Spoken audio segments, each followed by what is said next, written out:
नमस्कार दोस्तों, शोधार्थी जीएस क्लासेस में आपका स्वागत है। आज हम बात करेंगे वर्णमाला के बारे में और उसके बारे में विस्तार से चर्चा करेंगे। तो आइए शुरुआत करते हैं। वर्णमाला, हिंदी वर्णमाला में अक्सर प्राय प्रश्न पूछे जाते हैं हर परीक्षाओं में। तो आइए देखते हैं वर्णमाला क्या है।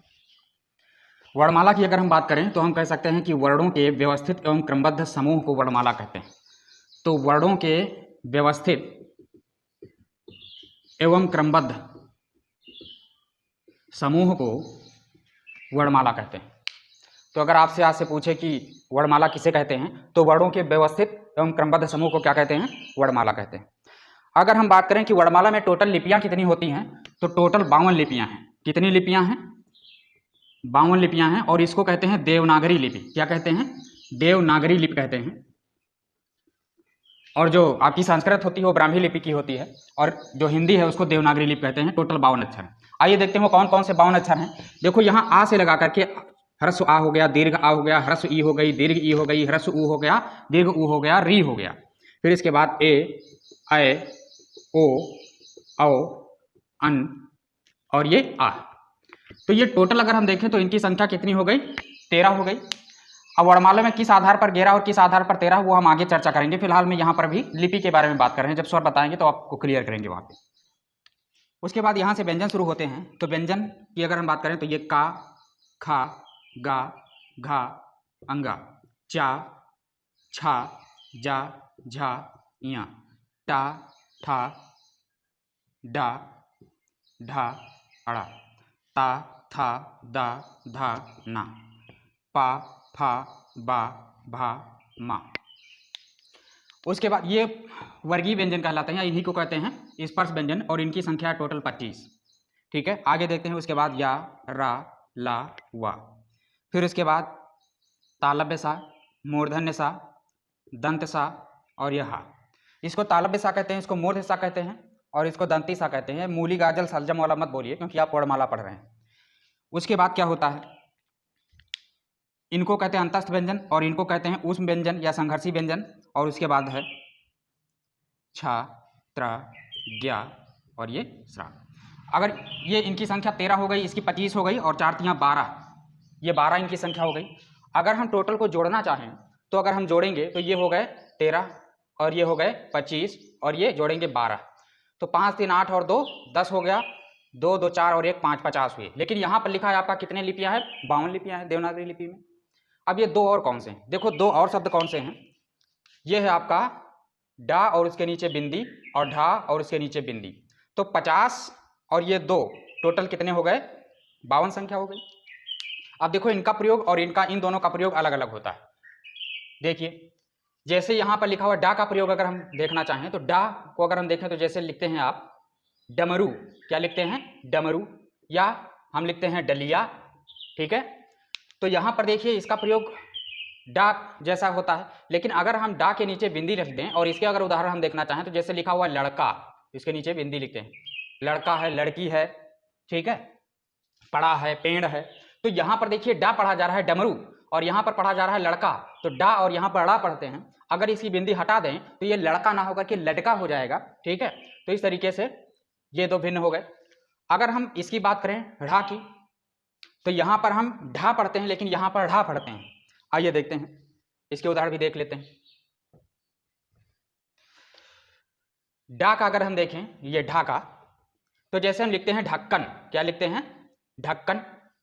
ठीक है, और दूसरा उदाहरण इसी का बिंदी वाले का अगर हम देखें तो जैसे लिखा जाता है पढ़ाई, उसके नीचे बिंदी रखते हैं, पढ़ाई हो गया। ठीक है, तो यहां पर देखिए ढा पढ़ा जा रहा है, और यहां पर ढा नहीं, पढ़ाई नहीं लिखा है, यहां पर पढ़ाई ढ़ा का उच्चारण हो रहा है। तो इन दोनों को आप समझ गए होंगे। तो टोटल लिपि आपको कितनी हो गई? 52 हो गई। तो इस तरीके से आपको ध्यान रखना है। अब हम थोड़ा और आगे बढ़े, हिंदी के बारे में थोड़ा और जानते हैं, देखते हैं भाई। इतनी बात क्लियर हो गई आप लोगों को?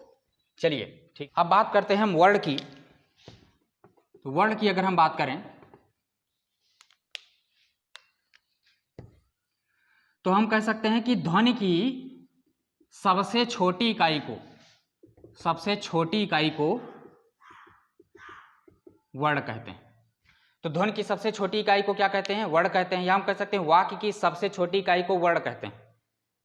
ठीक है, ध्वनि की या वाक्य की सबसे छोटी इकाई को वर्ण कहते हैं। अब आइए हम बात करते हैं कि स्वर क्या है। स्वर क्या है? तो ऐसे वर्ण जो स्वतंत्र रूप से बोले जाते हैं।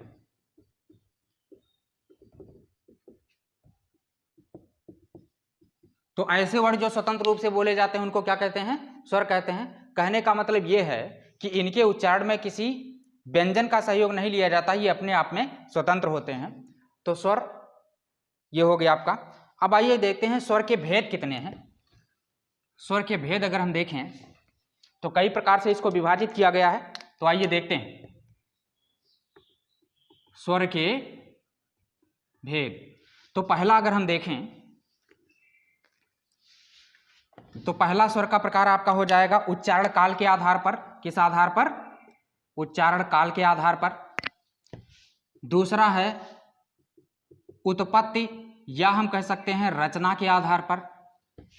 तीसरा हम कह सकते हैं मुख खुलने के आधार पर। मुख खुलने या हम कह सकते हैं मुखाकृति के आधार पर। नेक्स्ट है आपका उच्चारण काल के आधार पर। उच्चारण काल के आधार पर, एक मिनट, उच्चारण काल हो गया है। उच्चारण स्थान के आधार पर। तो यहां पर आप देख रहे हैं कि स्वर के कितने भेद हैं। तो मुख्य रूप से चार रूपों में बांटा गया, और भी प्रकार हैं। तो कुल मिलाकर के यहां पर 4 ही प्रकार से बांटा जाता है। बाकी जो होंगे वो आगे हम चर्चा करेंगे। तो देखिए पहला क्या है आपका? पहला हो गया आपका उच्चारण काल के आधार पर, मतलब उसमें कितना समय लग रहा है उस आधार पर। उत्पत्ति या रचना के आधार पर, जब वर्णमाला की रचना हो रही थी, जब उत्पत्ति हुई थी, तो उस आधार पर कैसे विभाजित किया गया है स्वरों को। और दूसरा है मुख खुलने या मुखाकृति के आधार पर।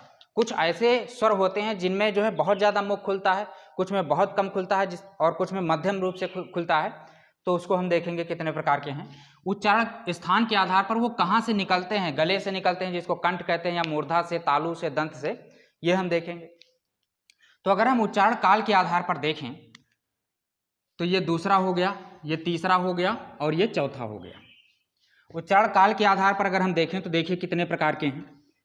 उच्चारण काल के आधार पर पहला है आपका दीर्घ स्वर। दूसरा है आपका, पहले हम ह्रस्व लिख लेते हैं, ह्रस्व स्वर, दीर्घ स्वर, और तीसरा है प्लुत स्वर। आइए इनके बारे में विस्तार से जानते हैं। देखिए जो ह्रस्व स्वर होता है ये होता है छोटा, जिसको छोटा कहते हैं, लघु। तो कुल मिलाकर के ह्रस्व शब्द ही प्रयोग होता है। तो आइए ह्रस्व स्वर अगर हम देखें तो इनकी संख्या 4 है। ये है आपका ह्रस्व आ, ह्रस्व ई, ह्रस्व उ और री। तो इनकी संख्या हो गई 4। ठीक है, और इनके उच्चारण में तो परिभाषा क्या कहेंगे कि ह्रस्व स्वर क्या है? तो ऐसे स्वर जिनके उच्चारण में बहुत ही कम समय लगता है उसको ह्रस्व स्वर कहते हैं। क्लियर हो गई बात? अब देखिए इसको कहिए, इसको आ नहीं कहते हैं, इसको कहते हैं आ, ई, उ, री। ठीक है, तो बहुत कम समय लगता है। और अगर हम दीर्घ स्वरों की बात करें तो इनकी संख्या टोटल 7 है। कौन कौन से? बड़ा आ हो गया, बड़ी ई हो गया, बड़ा उ हो गया, ए हो गया, ऐ हो गया, ओ हो गया और औ हो गया। तो 3 और 4 7, टोटल संख्या कितनी है? ये आपसे परीक्षा में संख्या भी पूछता है। तो यहाँ पर अगर हम देखें इसकी परिभाषा क्या हो जाएगी? ऐसे वर्ण जिनमें ह्रस्व स्वरों की अपेक्षा अधिक समय लगता है उसको क्या कहते हैं? दीर्घ स्वर कहते हैं। टोटल संख्या कितनी हो गई? 7 हो गई। इसको आ कहते हैं, इसको आ कहते हैं, और इसको आ कहते हैं। ई, ई, उ, उ। ठीक है, तो इसमें ज्यादा समय लगता है। प्लुत स्वर की कोई संख्या निर्धारित नहीं है, किसी को भी प्लुत स्वर बनाया जा सकता है। आइए देखते हैं कैसे बनाया जा सकता है प्लुत स्वर।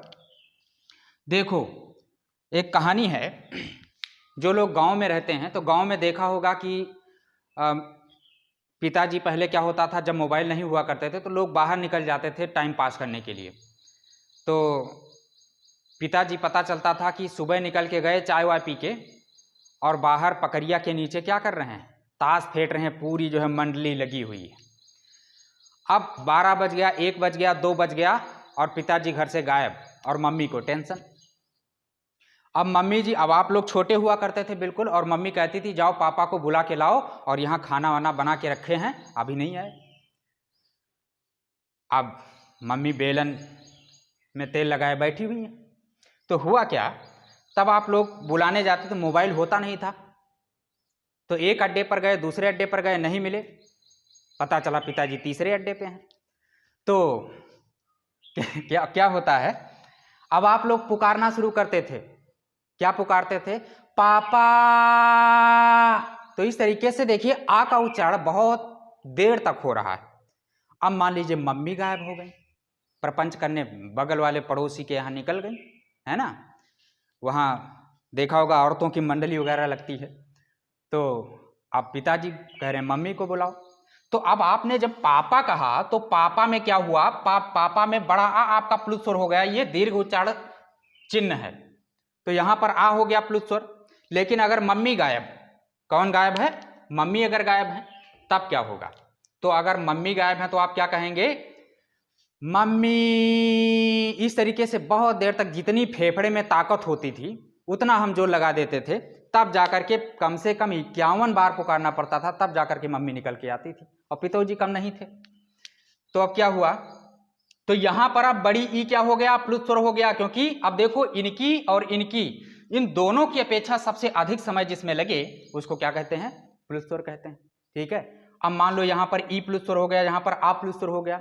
मान लो चाचू गायब, अब चाचू को पुकारना पड़ जाए तो क्या कहेंगे? चाचू। तो अब यहां पर क्या हो जाएगा, आपका ऊ जो शब्द है, बड़ा ऊ, ये आपका दीर्घ उच्चारण स्वर हो जाए, ये चिन्ह हो जाएगा, और यहां पर ये क्या हो जाएगा? कौन सा स्वर? प्लुत स्वर। बात समझ में आ रही है? चलिए ठीक है। इसके अलावा कुछ और शब्द हैं जो पूछे जाते हैं आपसे, जैसे कि आपसे ओम के बारे में अक्सर पूछा जाता है। ओम, तो ओम में क्या है? ओ का उच्चारण हम देर तक करते हैं, ओम। अब जैसे यहां पर लिखा हुआ है ओखली, तो अब आप यहां पर देखिए इस वाले ओ में कैसा उच्चारण हो रहा है? ये दीर्घ स्वर हो गया। लेकिन जब हम कहते हैं ओम इस तरीके से, तो ओम का उच्चारण, ये ओ का उच्चारण काफी देर तक होता है, तो इससे और इनके, इन दोनों की अपेक्षा ज्यादा समय लगता है, तो इसको क्या कहते हैं? प्लुत स्वर कहते हैं। क्लियर हो गई बात? चलिए आगे बढ़ते हैं। इसके अलावा प्लुत स्वर का और उदाहरण बताता हूं।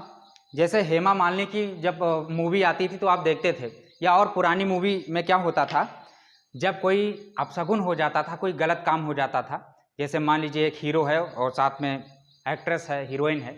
अब हीरो को कुछ गुंडों ने घेर लिया और उसके सीने पर चाकू रखे हुए हैं, मान लीजिए घायल हो गया, तो हीरोइन क्या करती थी? कान पर हाथ रखती थी और कहती थी नहीं, इस तरीके से। तो यहां पर क्या हो गया? ये ई आपका क्या हो गया? दीर्घ उच्चारण स्वर हो गया। ठीक है, तो अब आप कभी नहीं भूलेंगे कि प्लुत स्वर की संख्या कितनी है, कोई संख्या नहीं है, किसी को भी हम बना सकते हैं। ठीक है, चलिए आगे बढ़ते हैं। तो ये हमने देख लिया उच्चारण समय के आधार पर या काल के आधार पर। आगे हम देखेंगे उत्पत्ति या रचना के आधार पर स्वर कितने प्रकार के होते हैं।